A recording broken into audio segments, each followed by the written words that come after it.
Mahal kong nanay, maligayang araw ng mga ina.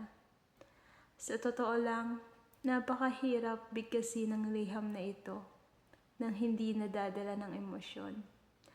Habang binubuo ko ang bawat salita, dama ko ang lungkot ng pagiging malayo sa iyo sa isang napakahalagang araw tulad nito. Sa dami ng mga pagkakataong hindi ko nasabi sa iyo ang tunay kong nararamdaman.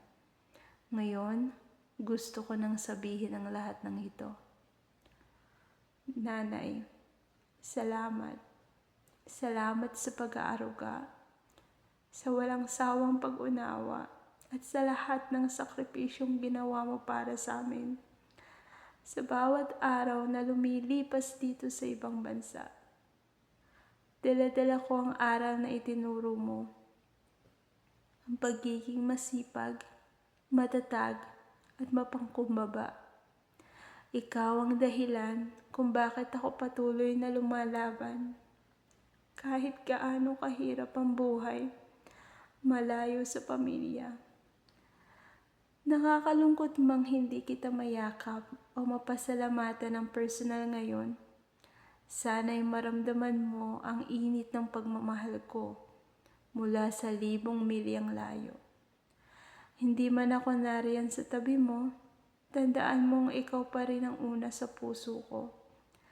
Sa bawat padalang kita, kasama ron ang pag-ibig at pangarap kong maibigay sa iyo ang kaginhawahang matagal mo nang isinantabi para sa amin.